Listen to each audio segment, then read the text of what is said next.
Hi everyone. This is another session for me and Stanislav here to continue finalizing a timeline component for a decentralized social media platform that we call Tarafu. Yesterday, you and I kind of, played around with the code and got, the spinner. And I saw your PR. Thank you for doing that. Just for the people, that just for the continuity of the series, I want to show you guys what Stanislav did here. If you look at, he created a little PR here for something called spinner base. Let's go here.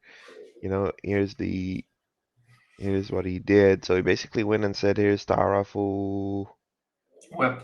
web, Mhm. and then here's a bunch of PRs. We have a bunch of PRs waiting here. Christopher wants to merge a lot of these for the comments, but he's still just. So here's the base right here. And Mhm. what this does, I like that. What this does is that, it's basically a spinner. All what Stanislav did here is that he basically exposed a bunch of APIs through here, and then he basically went and said, I want to be able to pass in a visibility. By the way, we might just need the visibility value. Like this binding is great. I guess it would work. I get that would work. Anyway, and then instead of the out of the box card base, you're just adding in the spinner in here and it's just consuming the data. What about this guy? This is just This is like the example that was for the demo. shown. Yeah, that's fine. So okay, so we have this guy. Now let's go back to our do you want to show me yesterday Eagle kind of suggested a couple of things in terms of Right. delayed tasks. Let's take a look at that and see what it's like and let's see how far it would go. Here we go. Right. So here basically you can see there are branch working on the components timeline, and basically what I did is to replace the spinner that we have from Syncfusion right away with the base Nice. that I built it in now.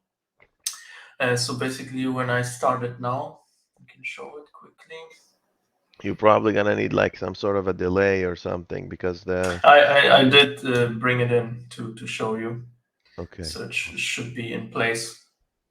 If you put the delay on the API, oh, look at that. Look at that. Some magic, man. That's some professional stuff. Nice. And there we Nice. have our timeline. Mm. Nice. Nice. Okay. So what's the what there you go. You put it 5 seconds there. Nice. Nice. All right. This thing is progressing just fine. We'll keep adding these new things and it's just getting into nice places, right? So yesterday, just for the people watching us, Eagle is the creator and innovator behind a library called BUnit. It's the testing framework that we're using to basically develop and test drive Blazor applications, and it's one of a kind. I don't know of any Blazor testing frameworks out there as we stand today at this moment in time. What is it, December 2021? There is nothing out there in our world today that can actually compete with this product. So it's one of a kind, and yet, Eagle continues to add data and to add features and functionality into it as if he's competing with 10 other projects. He has sponsorship from all over the place, like, the Sync Fusion people support him, the Telerik people support him, and then there's, all these other individuals that really like his work. So anyway, he reached out to us yesterday through the channel, in the comment section. He said, "Hey guys, there's a way that you can, cause an kind of an infinite delay, stopping time, basically. You're going and saying instead of doing let's delay this, how about we stop time completely?" So what did he suggest? I think Stanislav, you got in contact with him. What is the and zoom in a little bit. The people Mm. Right. watching us on their phones. Find that German stuff that you. Oh my Lord! Look at all that stuff. What Erkinen? Okay, let's go. Right. So now we zoomed in. So basically, I adjusted the tests to account also for the spinner that we now Mm, have, right? mm, And then also did the change because the spinner takes like the value like as uh-huh, a text as uh-huh. before, and also to verify that it is like visible. So that was like Nice. Nice. Just change the Nice. test, and then Eagle, as you mentioned, proposed in the comment that we should utilize like a task completion source, Mm. which basically causes the task to never like run out or end, so Oh, that we but don't then need to pass the delay in here. So I kind right. of like tried it out, and It yeah, worked. did it, and it worked. It worked. So I have two concerns with this, just two concerns. Number one, if you fire a task that never ends, what does that do? Like you're firing a task in your system, right? So that thread is gonna fire off. So every time you run the test, you're creating a task that never ends, right? I don't know what does that mean in terms of um, utilize Resources. resources, utilizing threads on your system. It would kind of a little bit pollute your system with threads that never end. So that's concerning. The other thing is, the other thing that I have is that I thought we could just, like see you're writing two extra lines of code that might be really hard to remember off the top of your head instead of just introducing a delay. So from a readability standpoint, I feel like when you go and say, let me delay this task, it's kind of more telling of the story that is happening rather than just creating a task complete. So nobody's going to remember that. You see, you gotta have to, see that delay one. I remembered it easily because yeah, oh yeah, the mock library will introduce a delay.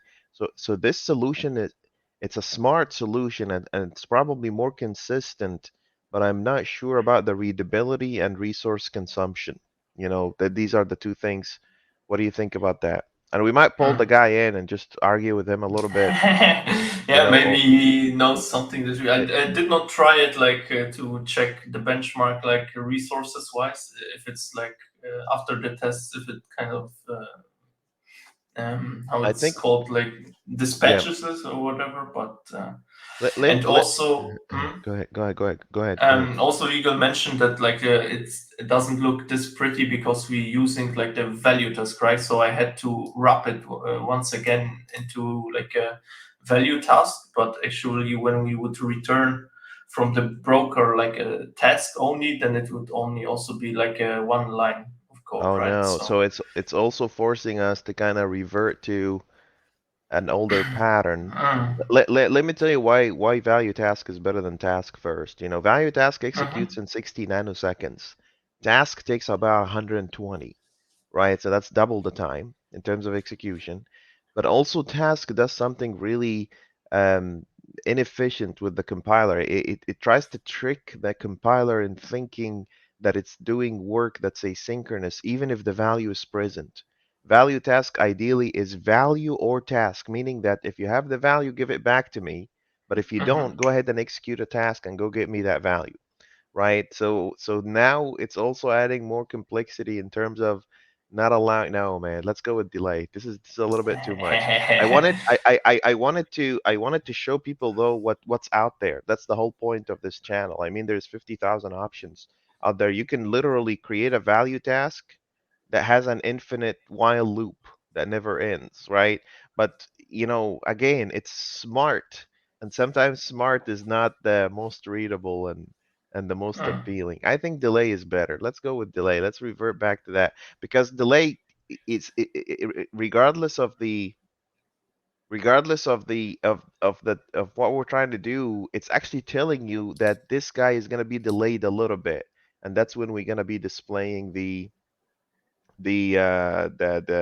loading screen, right? It's much telling to the story than that one, right? A lot of people will come in and say, well, always think about the other engineer, right? The other engineer that will come in and will be like, what is this task completion source? And I don't want people to go do research just to understand my test. I want them to just come out of the street, look at your test, and know that this is. But nonetheless, I think it's a pretty smart solution. Anyway, let's go. okay, Mhm. but I can like keep it in the history. What do you say? So Yeah, for absolutely. maybe Yeah, this some is why people can yeah, yeah. check I it want. out. Yeah, absolutely. We can at any point in time go back and say, oh, look, we can use this I Hmm. 100%, 100%. So see that it's even easier to remember. You could just go there and return type, and you could just say delay, and that's it. So we need some positions, yes. So that's a value, and then you also want the delay, Um, which is a yeah, delay. Yeah, yeah. Let's throw mm, some 500 milliseconds there or something. Time span. it has to be like A, okay. a time span. So you just gotta do time span from milliseconds. No, not new. You just type time span from milliseconds, and then you could throw 500 in there. And then this other guy, you can say value in front of it, and I think that's it. I wonder if value should Yeah. go first before delay. You know, it doesn't matter because you used Mm. parameterized. What does the return async say? It said that this should be first. The value, yeah, that makes sense. Give me the value and delay a while. Yeah, I like Optional. that. Yeah, I like that. I like that more. Anyway, so that's that. Let's run it and see. See, this one is much more readable, I think. I don't know. Mm. What do you think? Well, say something, Yeah, you know, from the readability standpoint, I think this is yeah more readable definitely. Um, it always like maybe like a little bit fiddly that you have to like try depending on what you try to verify that the 500 is good enough, right? Depending on like right. That's the system that's and so on. yep, that's the one thing that makes, you know, the other solution a lot more stable because this could be a recipe for flaky tests, you know, but luckily if we're resetting everything and starting the test from scratch, that shouldn't be a problem, I hope, but we'll see. Anyway, we have a Mm. system running, so let's do this. Let's make a commit, you know, for cleaning up this test. You can put the test name. You can type just code drop and then you know put the you know tell the system you know what are you doing. Let me check that it's running green. Oh yeah, Right. that's right. That's kind of important. And we already did the test for the loading with the spinner. That's already there. Right, it's like the same test that it spins and is visible in the value. Nice. Now we just need to handle the errors. What do you think about that? We need to handle the errors, Exactly. right? Okay.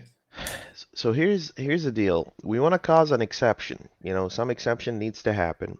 You know, is it okay if I write the test? I'll take your screen for a second. Sure. Okay. You want to write all the code, don't you? You're just hogging the keyboard. I think pair programming is more beneficial to you than me. Just to tell you that. Yeah, for sure, because you you have more experience, I Take the guess. So that's freaking No, I'll tell you what, I really, really do enjoy pair programming because you get to just hang out with people and you get to just write code with them and you know you pass back and forth code going back and forth because you know there's some pairing styles where one person doesn't write code at all. They're just sitting there, you know, they're leading the work and um uh you know it's just um um like absent or yeah, you know, they just get disconnected and they end up just checking, you know, Facebook while the other guy is working. It's not engaging, right? mm, I had to use pair programming with a lot of teams that I worked with so I can keep them engaged, especially during the pandemic where everyone is working remotely, right? It's so easy that you just end up alone in a corner in some house just working by yourself. So I thought it's probably better if we engage pair programs. I'm so glad I made that decision for my team because it helps a lot with communication and all that. Anyway, you know, let me run all the tests here real quick. I'm pretty sure I have the ones. So you are in components, my friend. Oh my God, I can't believe we're already building a timeline. This is crazy, man. You know how this thing evolves. I can't wait to show you the top bar and drop down and creating profiles. This thing's gonna get real quick, real fast. Okay, let's write a test in here. So we need a test in here for erroring. Let me paste in here. Let me create a new partial class like this. And this here is exceptions. Okay.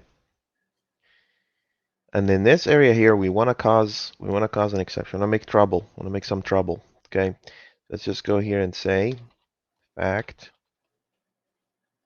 public void should render error if exception occurs. There's no logging or anything. We're just causing an exception to happen, right? Mm-hmm. Okay. Let's cause trouble. So this is var, some exception equal new exception. There's your exception. And let's also do, some error message. Some error message, right? So this here is get random string. We don't have get random string yet. That's okay. We can get random string. We can go here and say private static string get random string like this. And this new library will give you the mnemonic string kind of thing. And I think we can pass word count in here so we can actually make it a message, right? And we can go here and say get random number. This is our way of going and saying, you know why we use random things all over the place, right? Nobody can hard code a passing value in the logic, but also at the same time, sometimes it reveals things that you didn't know about your system. Like maybe it only takes the first word. Maybe you're using a third-party library and it's doing something funky behind the scenes, Mm-hmm. right? So here's get random string like this. And then we can go here and say, I can pass in that message in here and say this is some error message, right? And then I can go, well, let's do this. Let's say random message like this. And then I can go here and say string exception message, right? And then also expected error message, which is the exception message. Cool. And now I can go here and say this is the exception message right here.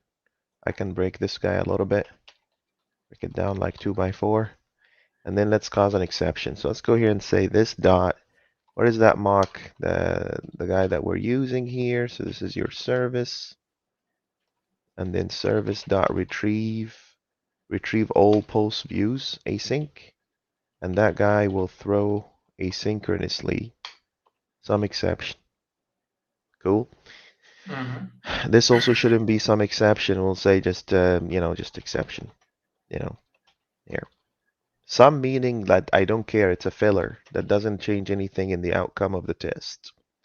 Now let's render this guy. So here's this dot render timeline component, render component, and this is your timeline component like this. Okay.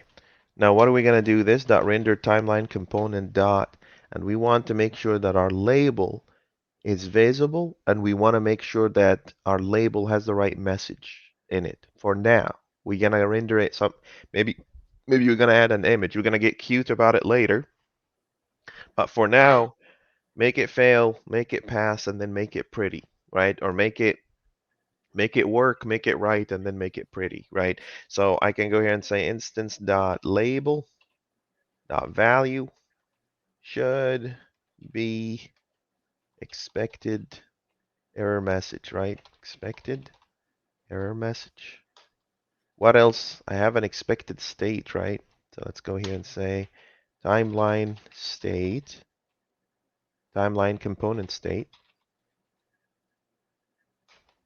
expected state, and that state should be timeline component state dot error. There is one, right? So I need to make sure that the state of my system, so this dot rendered component state dot instance dot state should be expected state. All right, what else do I care about, Stanislav? There is the Error message on the component. yeah, the error message on the component. That's right. That's right. And that even comes before this one. So this is rendered component dot instance dot error message. That's right. Should be expected error message. So we hand this over, we set it up on the component, and we just visualize. I love that. We also want to make sure that the call has actually happened only once, right? So verify. So this is my service dot retrieve all post views async. We want to make sure that this guy happened only one time. Okay, so there's that guy. And we can go here and say this mock verify no other calls. Sure. I also want to make sure that there's no other visible component on that system. So it's really important that we're not letting any other cards render on that system, right? So I want to go here and say, what did we call it in the rendering part? I want to go here and say, give me these guys, and all of these guys should be null. All of them should be null. So these guys here, post components should have count of 0, right? So there will be none of them in there. And I don't know if this list returns an empty list or does it return no list at No. all. We'll find out. We'll find out, right? So this is me ensuring that this guy, but also what else do I want to make sure? I want to make sure there is no spinner there anymore. So this is run the timeline component dot instance dot spinner. I think he called it spinner, right? Should be null. So the things that are not supposed to show, they're not supposed to show. The things that are supposed to show, they're showing. So that's my test right here. Let's run this guy and see how the world works with us today. And we don't need this inheritance because you already have partialized classes. So you don't need that guy in here either. That was just a copy pasta. Let's go here. So this guy's failing. Why is this guy failing? He said I expected, this exception has happened and nobody handled it. This is what this is. It ran and it threw the exception and nothing handled it, right? So now it's your turn to make it go green. Yay! Go for it. This Let's is go. a Okay. Let's go. Let's go to town. Fail. Okay, there's a guy. Just pushed it. Here's your screen. You do code and I'll watch. What do you think about that idea? I like that idea. Okay, then lean back. Let's try to figure it out. So first thing, what we need to handle the exception whenever it occurs. So we need here to wrap it into exception.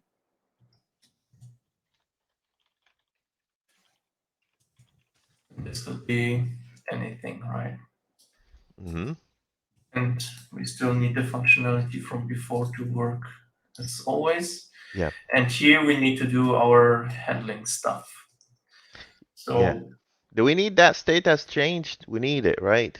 Or do we? I don't I think we think we do. tried last time. We did not We need did it not. actually. Yeah, let's go.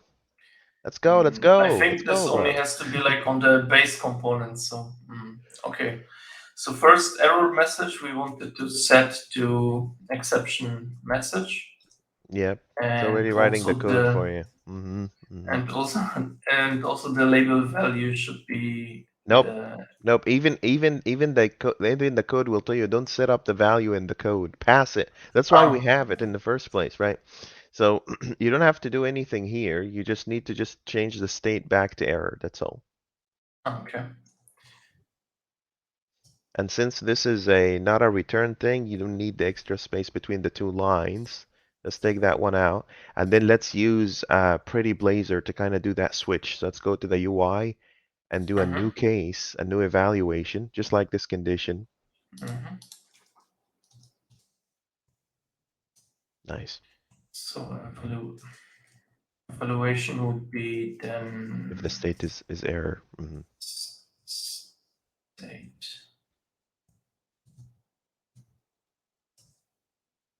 error, Mm-hmm. right? And we need to match. Nice. And here we need to have the label That's right. base Yeah. with the With the ref reference. Yep. to label. Mm-hmm. And as for the value, we need to have Error message. error. Yeah, see, when it's a string, Shri was asking me about this yesterday. She said to me, when do you use at? And when do you not? And I said if it's a string and you're passing into a string, it's probably not going to understand. It's going to show error message as a string. So anyway, let's run this sucker and let's see. Let's run the test. Let's see.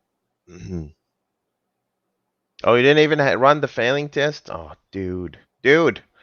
My dude. All right. There you go. Now let's do this. Do you know how to pull the cord out of an API? Like jumble up your connection string, your API URL, jumble it up, and then just run your code. So go to app settings. Okay. Go to app settings.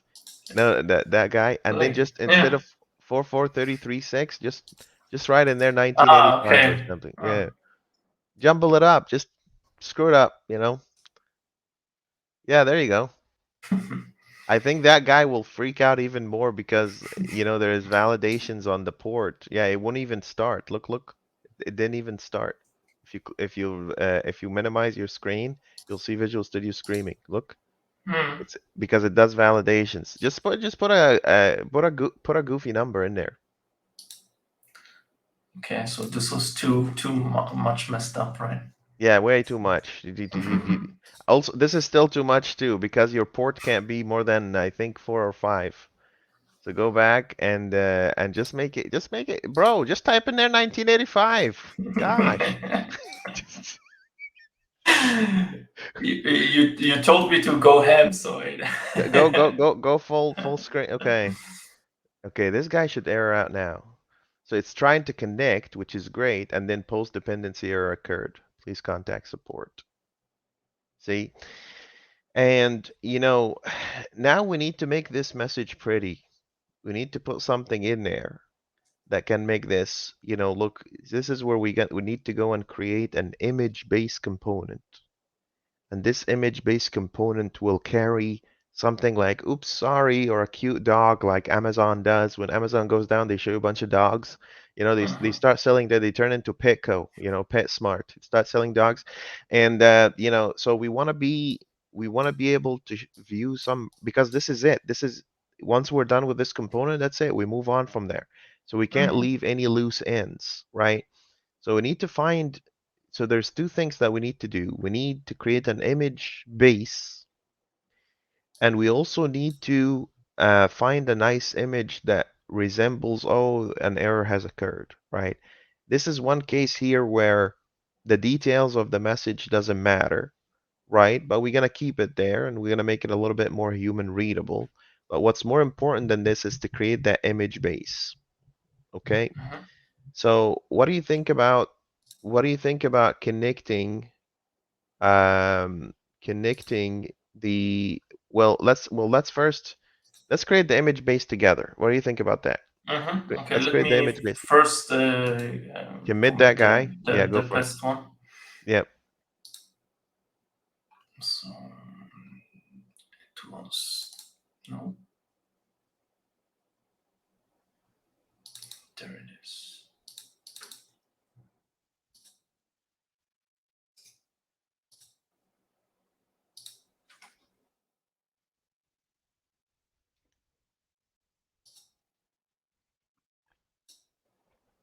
Okay. We're almost Okay. done. We're that close. Okay. Let's yeah, pick up a new branch. Oh, dude, pick up a new branch. So create a new branch, pull from master, or you can do it this way too. And let's pull it from master instead, because if you try to merge this, it will merge the timeline code with it, right? Right. Or main, yeah. Okay, go for it. You became the base components professional now. Nobody can compete with you. You made more base components in these open source projects than anybody else. At And least that's something, right? And they are fun. I mean, I find it fun to rub like the native yeah. framework. So like the frameworks they have As long image. as you understand why we're doing what we're doing, that's all that matters to me. Because these patterns continue to live a lot longer than the technologies that are being used to implement these patterns. Let's go. Okay.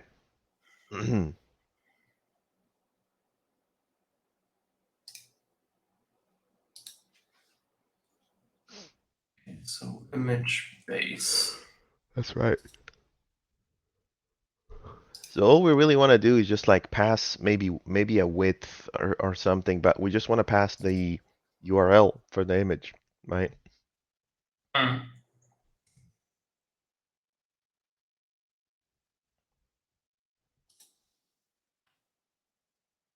Mhm. Component base. And then let's have it take a parameter of some kind.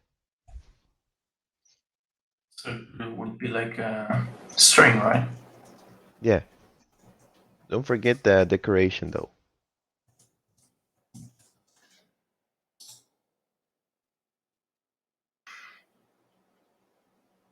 Okay, and now on the image, Hmm. so it would be like It's just the IMG, yeah.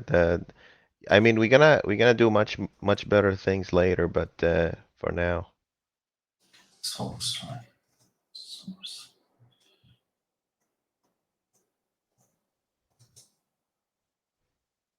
Did call it URL. Should I also do it like a source, or is it fine like this? yeah, we could just pass a URL. I think a URL is fine. Let's pass a width too while we're at it. Your width will be a string. I'll explain later. Just width. Okay. All right. Let's do it. String width. Yeah. Okay. Let's Mhm. test it. Let's test it. So, so go to the internet and just find any image on the internet. Just type error message or something. Something funny.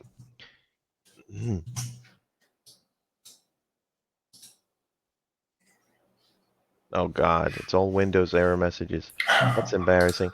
Let's say something like error. Just type error. Don't write message. Just type Mhm. error. Yeah, much better. Let's find something hilarious. Just like the that huge X button, at the top. Let's take that. This one, or what Sure. you say? Yeah, that works too. A PNG is Or perfect. you say? Mm. Yeah, that works. Let's do that. So let's save that guy. Oh my God, I can't read your menu. So save image as, whatever that is.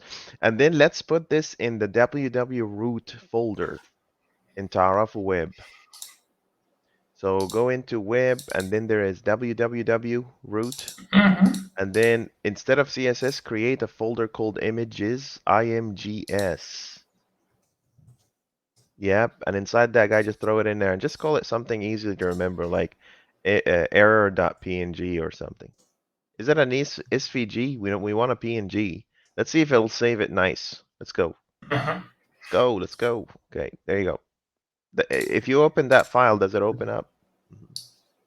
Yeah, Yeah, it works. seems so. Mhm. Perfect. Yeah, let's display Okay. that just for funsies for now.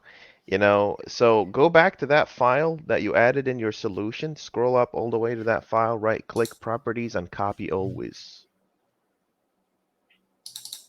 So in your solution, find Mhm. that file. Mhm. I And don't then know. copy like the link, the source, right?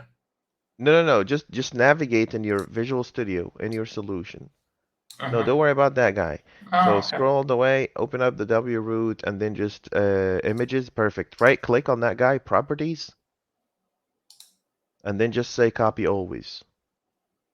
The copy to output directory. Yeah, that guy. I am Yep. this. And then save Okay. all that. I can't tell you how many hours I sunk into this, and I'm like, where's my image?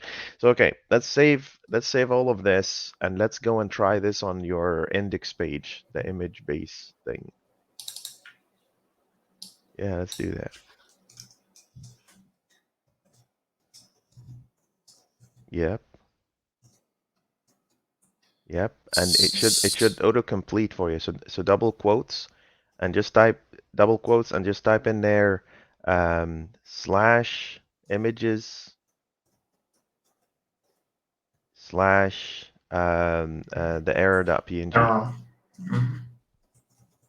Yeah, let's throw that guy in there and see. Okay, and the width would be like Yeah, let's just say, I don't know, 100, 200 px. Yeah, let's close this guy and let's run it and see.